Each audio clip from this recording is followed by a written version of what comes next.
promoting dialogue.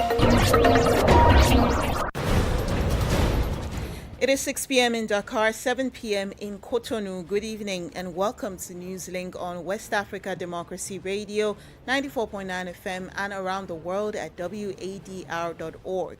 First, our top stories.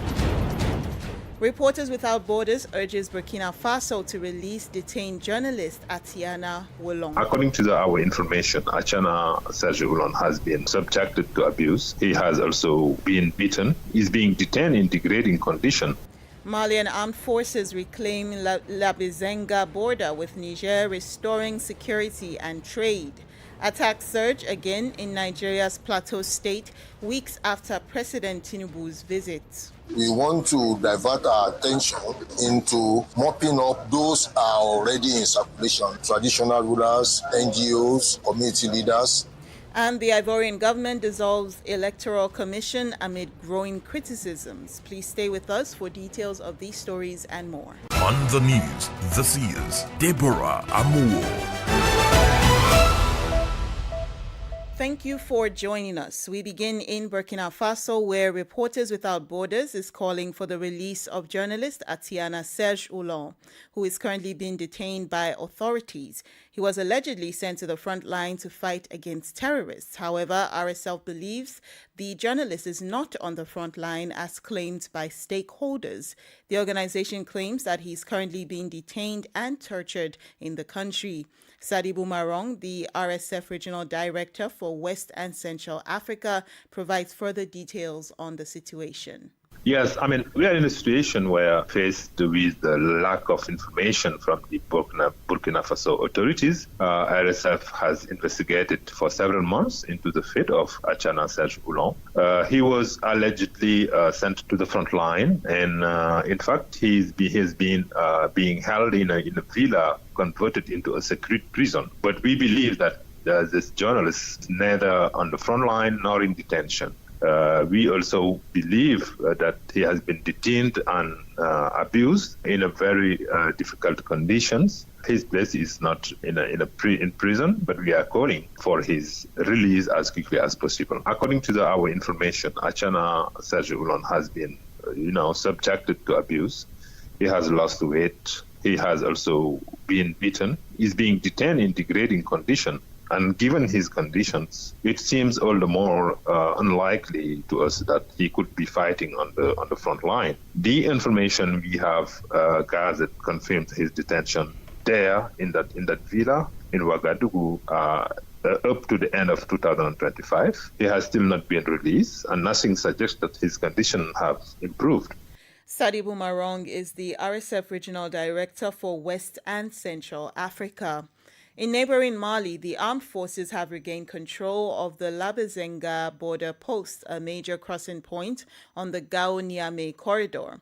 This operation follows several days of coordinated military action aimed at securing the area and restoring the flow of goods and people. Authorities say the move is critical for protecting local populations who have faced repeated attacks and growing insecurity. Augustine Coley tells us more in this report. According to military sources, the offensive combined targeted airstrikes with ground operations designed to dismantle armed groups linked to the Islamic State in the Sahel and Al-Qaeda affiliates. Surveillance drones were also deployed, and the mission was carried out in coordination with neighboring Nigerian forces, underscoring a regional effort to combat cross-border threats. Before the recent violence, La Bizenga saw hundreds of vehicles pass through daily, transporting essential supplies such as food, fuel, and manufactured goods. Repeated ambushes and racketeering incidents, particularly during attacks in 2023 and 2024, brought trade and mobility to a near standstill. Located in northern Mali, near the borders with Niger and Burkina Faso, La Bizenga plays a crucial role in both economic activity and regional security. Its control allows authorities to monitor the movement of people and goods in an area frequently targeted by armed groups. For now, the focus remains on maintaining security and ensuring that this vital corridor can once again support the economic lifeline of the region. Augustine Colley filed that report. Still on military issues, the Nigerian army says it has made significant progress in the fight against terrorism in the country's northeast region. The theater commander of Operation Hadin Kai, Major General Abdul Salam Abubakar, announced earlier today, Wednesday, that troops killed about 1,000 terrorists, including 57 top commanders, in the first quarter of 2026. He also highlighted the role of community engagement and intelligence gathering in isolating terrorists. Yes, we have lost some officers and men in the course of prosecuting our mandates. But then this is asymmetric warfare. And in asymmetric warfare, there is no front and there is no rear. In this same theater, you've had theater commanders convoy being ambushed. A theater commander will have been killed. Within this first quarter of 2026. And you look at the number of terrorists that have been taken out from our operations in the Timbuktu Triangle to our operations in Sambisa Forest to all the attacks that we have repelled. They are counting almost 1,000. And when you also take a look at very key terrorist leaders, some of them in the ISWAP Shura Council that have been taken out, as at the last count, 57. So there's no basis for comparison. That was Major General Abubakar, the theater commander of Operation Hadin Kai in Nigeria. Despite the military statement, at least 5 people, including a minor, have been killed in fresh terrorist attacks in Plateau State, north-central Nigeria. The incident occurred Tuesday night, raising renewed concerns over persistent violence in the region. It adds to a series of deadly attacks that continue to threaten lives and livelihoods across affected communities. Our Abuja correspondent Yechenu Sasetu tells us more. Since President Bola Ahmed Tinubu's visit to Plateau State in early April 2026, at least 4 separate attacks have been reported across different communities, highlighting a troubling resurgence of violence in the region. The incidents occurring within days and weeks include coordinated assaults on villages and late-night raids that have left multiple casualties, with the most recent attack in Birkinladi claiming the lives of 5 people, including members of the same family. Authorities say gunmen carried out the night assault on the Inding Susud community, opening fire on residents and leaving others injured. Amid rising concerns, the Inspector General of Police, Olatunji Disu, announces the establishment of a new violent crime response unit aimed at strengthening the operational capacity of the Nigeria Police Force. Today, I'm proud to announce a landmark reform in the operational structure of the Nigerian Police Force. Third, model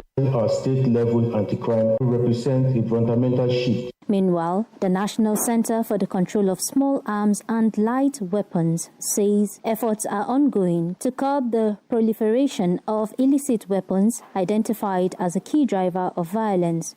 Southwest Zonal Director, National Force, Abiodun Alamutu, expresses the need to mop up illegal arms to reduce killings and restore stability. We want to divert our attention into mopping up those are already in circulation. That is why we require the active collaboration of stakeholders, traditional rulers, NGOs, community leaders. Analysts say addressing the spread of small arms alongside strengthening security operations will be critical to ending the cycle of violence in Plateau and other parts of the region. For WADR, Yechenu Sasetu in Abuja. More stories coming up on West Africa Democracy Radio. Newslink continues. Now let's focus on judicial matters. In Guinea, the second phase of the trial concerning the September 28, 2009 stadium massacre continues at the Dixon Court, with a notable development in the proceedings. At the request of the defense for Colonel Bienvenu Lama, the court has ordered the appearance of General Agibu Mokhtar, commander of the Conakry Regional Gendarmerie Brigade. The decision, taken despite opposition from both the prosecution and civil parties, is intended to address conflicting testimonies and bring greater clarity to the case. Usman Umar gives us the details in the following report. The testimony of the prosecution's key witness, Mamadi Somaoro, continues to evoke strong reactions from the defense. Attorney Zeze Kalivogi, who represents Colonel Bienvenu Lama, voiced out his criticism. He argued that the witness's testimony is incoherent and based on falsehoods. The presiding judge sometimes had to insist that the witness choose between these different statements. He stated that the recruits were sometimes described as wearing khaki, sometimes simply military uniforms and red berets, and sometimes he referred to them as Chelsea uniforms. But it has never been proven that any Kalia recruits returned after the events of September 28 with injuries or in possession of the belongings. What remains clear, however, is that these statements lack any credibility. During the proceedings, the defense lawyer welcomed the court's decision to summon General Aguibo Mokhtar Tal, the commander of the Conakry Regional Gendarmerie. Kalivogi considers this measure crucial for clarifying the facts. We welcome this decision with great satisfaction, insofar as the prosecution is attributing to him a document which we consider not to have come from him. The next hearing is scheduled for Monday, May 11, when the commander of the Conakry Regional Gendarmerie is expected to testify in court. That report was filed in by Channel Alpha Ibrahima Balde in Conakry and presented by Usman Omar. We turn to Côte d'Ivoire, where the government has dissolved its independent electoral commission, signaling a major shift in the country's political landscape. The decision was approved during a Council of Ministers meeting and announced by government spokesman Amadou Coulibaly this Wednesday. He said the move responds to growing criticism and protests surrounding the electoral body. Christopher Aticho tells us more. According to the government, the dissolution is aimed at creating a new and more credible system to manage elections and restore confidence among political actors and citizens. Authorities say the reform will introduce a new electoral framework designed to ensure transparency and promote peaceful elections, especially ahead of upcoming polls. The government is expected to roll out a transition plan in the coming weeks, including draft decrees that would define the structure, composition and functioning of a new electoral body. This move comes amid long-standing concerns from opposition parties and civil society groups who criticize the former commission for alleged imbalance and lack of independence. Observers, both within Côte d'Ivoire and abroad, are closely monitoring the reform, as key details, including the appointment, process and implementation timeline, remain unclear. The government maintains that the changes are necessary to strengthen democracy and ensure long-term political stability in the country. Christopher Aticho filed that report. Here in Senegal, a political split at the highest levels of government appears complete. What began as rumors has turned into confirmed upheaval marked by the dismissal of the presidential spokesperson, a prominent figure within the ruling PASTEF party. For many observers, the alliance between the president and Prime Minister Ousmane Sonko has broken, and the race for the 2029 presidential election is underway. Meanwhile, frustration is growing among Senegalese citizens who are still waiting to see tangible results from past promises. Abdoulaye Hassan gives us more. On the streets of Dakar, the dispute between President Diomaye Faye and Prime Minister Ousmane Sonko is a hot topic. 2 years after coming to power, the two leaders are no longer on good terms. Digital campaigns for 2029 presidential election are now emerging. Amid disappointment and warnings, Senegalese citizens are sharing their opinions on the rift at the highest levels of government. To be honest, I'm disappointed. After 2 years in power, we haven't really seen any real progress. The need to put their differences aside and focus on the current situation in the country. We've been waiting for them to govern together with complete honesty. If Diomaye has decided to dismiss Ousmane Sonko, it will be a bad sign, because Ousmane Sonko is doing remarkable work within the government. As a young Senegalese person, I've noticed that since they arrived, Senegal hasn't progressed. They promised us many things, but we haven't seen any progress. The civil society sector is playing a monitoring role and closely following the situation. However, it is proposing solutions to prevent further tensions. Sheikh Tijan Sisi is a member of the Senegalese civil society. We regret to see that the entire project they presented to us has been reduced to nothing. What we see now are more political ambitions than actual projects to address economic and social problems. As a civil society actor, we don't get involved directly, but we are here to monitor the proper functioning of institutions and ensure respect for democratic principles. It should be noted that on Monday, President Bassirou Diomaye Faye dismissed the presidency spokesperson Ousseynou Ly, who was in charge of Pastef Medina, a working-class neighborhood in Dakar. This decision was poorly received by members of the political party led by Prime Minister Ousmane Sonko. Abdullahi Hassan filed that report. You are listening to Newslink on West Africa Democracy Radio 94.9 FM Dakar and online at wadr.org. Here's a reminder of our top stories. Reporters Without Borders urges Burkina Faso to release detained journalist Atiana Wolon.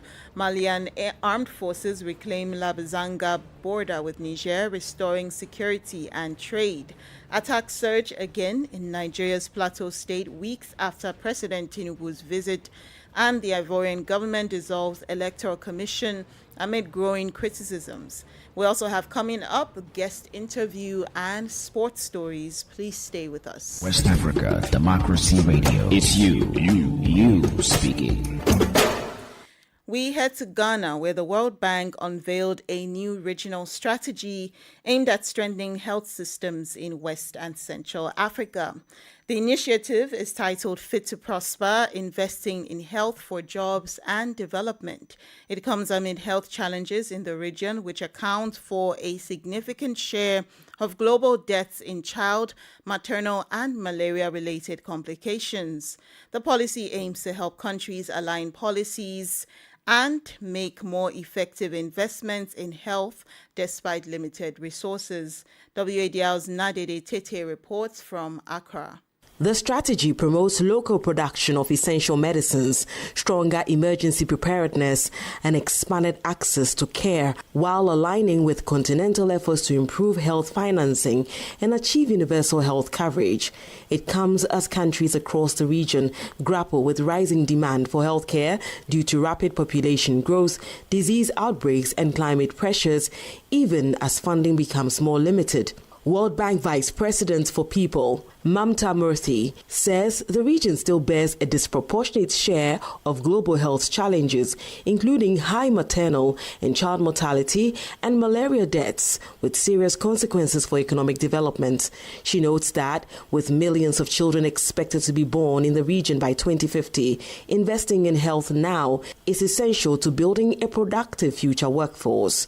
As the World Bank Group, we have set a target of reaching 1.5 billion people with more and better health care, and reaching 200 million people in this sub-region. And when we look across sub-Saharan Africa, reaching 400 million people with more and better health services. Ghana's Health Minister Kwabena Mintai Kando is urging stakeholders to ensure the strategy translates into visible improvement in communities, healthcare facilities, and household livelihoods. It is our view that the development support achieves its greatest impact when it is aligned with national priorities, coordinated around country systems, and measured by the difference it makes in the lives of people. The World Bank says stronger collaboration and sustained investment will be key to delivering results and improving health outcomes across West and Central Africa. For WADR, Nadede Tete, Accra. Politics, analysis on major news, social matters, and all. This is A Guest. Our guest interview focuses on Mauritania, where two abolitionist MPs have been sentenced to 4 years in prison. Gamou Achou and Mariam Sheikh Dieng were found guilty of disseminating content that undermines national symbols and social cohesion, as well as defamation, threats, and incitement to violence. However, the opposition denounces the sentences as a violation of the MPs' rights and points out that they were tried without the lifting of their parliamentary immunity. Kali Diallo, a Mauritanian opposition MP, joins us with his reactions. In Mauritania today, the government can, without following legal procedures, remove members of parliament from office, imprison them, and even detain them without lifting their parliamentary immunity. The two MPs, Mariam Sabadian and Hamoua Achou, were targeted a few months ago by a procedure to lift their parliamentary immunity, which was unsuccessful. The Mauritanian system of injustice then exploited this illegality to characterize their situation as flagrant offenses, a claim systemically refuted by the team of lawyers who defended them at the trial I attended. And today, the Mauritanian justice system has clearly stated that their parliamentary immunity must be lifted, which has not been done. So how can one conceive of a 4-year prison sentence when the MP's parliamentary immunity has not been lifted? The reality lies elsewhere. These MPs are a thorn in the side of the system, a thorn in the side of a Mauritanian government, and now they are being silenced. But once again, no one will silence us because freedom of expression, protected by law, is guaranteed by the Constitution of the Islamic Republic of Mauritania. He is still being criticized for posting content on social media that undermines national and social cohesion. Couldn't this be considered a clear case of a flagrant offense? In reality, that's not the truth. The truth is that today, there's a sword of Damocles hanging over the heads of all Mauritanian members of parliament, namely the law of symbols. This law of symbols is the most retrograde law we have in our country, which doesn't allow any citizen or even members of parliament the freedom to criticize the actions of the government or the president of the republic. And it's through this channel that the flagrant offense was seized. But the reality is that Mariam and Kameli did live broadcasts on Facebook in the morning and were arrested at 11 p.m. or even midnight in their home. And the lawyers and legal experts have clearly shown that there was no flagrant offense in this case. So let's talk about legislation. What are you putting forward to better protect dissenting voices and members of parliament like yourselves? Mauritanian members of parliament are already protected by the Constitution of the Islamic Republic of Mauritania. The Constitution guarantees them parliamentary immunity, allowing them to voice the people's demands in the assembly. The internal regulations do the same. The issue isn't one of legislation nor of law. It's a problem of law enforcement. When opposition members are targeted because they are disruptive, because what they say doesn't necessarily please those who govern us, well, they suffer the consequences. Once again, the ball is in the court of the government, which must guarantee independence between the executive and legislative branches so that members of parliament can do their job. The questioning of these two members of parliament stemmed from allegations of slavery. It must be said that slavery by descent was criminalized in 2007 and 2015, but cases are still being reported in some places. So where does the problem lie? The reality is that these MPs, through their movement called ERA, did not mobilize for a proven case of slavery in front of the Taniam police station. This did not go unnoticed, and they also raised their voices against slavery within the assembly, within the Mauritanian parliament. So, while Mauritania has numerous laws criminalizing slavery, the reality is quite different. The reality lies elsewhere. There are still cases of slavery pending before the courts that have never been prosecuted. Kali Diallo is a Mauritanian opposition member of parliament. Now in sports, things are taking shape for the third window of the 2027 FIBA Basketball World Cup qualifiers. FIBA has announced the host countries for this third window all in Africa, Cameroon, Angola, and Senegal will have the opportunity to play in front of their home crowds. The third window of the 2027 FIBA Basketball World Cup qualifiers takes place from July 2nd to the 5th. Senegal, having hosted the second window, will once again host the countries of Group B, host themselves, Senegal, Cote d'Ivoire, DR Congo, Madagascar. Group A will meet in Cameroon. The host nation will face Cape Verde, Libya, and South Sudan. Angola will host the teams from Group C and D. Guinea will try to maintain their unbeaten record against Tunisia, Nigeria, and Rwanda. Angola, meanwhile, will be looking to avenge their loss to Mali and maintain their dominance over Egypt and Uganda. In football, Arsenal have booked their place in the UEFA Champions League final for the first time in 2 decades, following a narrow 1-0 victory over Atletico Madrid on Tuesday evening. Bukayo Saka scored the decisive goal just before halftime, converting a rebound after Leandro Trossard's effort was saved by Jan Oblak. The result secured a 2-1 aggregate win for the Gunners. It will be their second appearance in the final of Europe's top club tournament, having last reached it in 2006. Arsenal will face either Paris Saint-Germain or Bayern Munich in the final, set for May 30th in Budapest. And with that, we have come to the end of this edition of Newslink on West Africa Democracy Radio, broadcasting from Dakar, Senegal. Thank you for listening, and many thanks to Ismaila Kamara and Maudo Ju for the technical assistance. Do interact with us via our social media platforms, X, Instagram, and Facebook at WADR English. Coming up next on 94.9 FM is our show, It Is You Speaking. My name is Deborah Amuo. Good evening. Bye for now.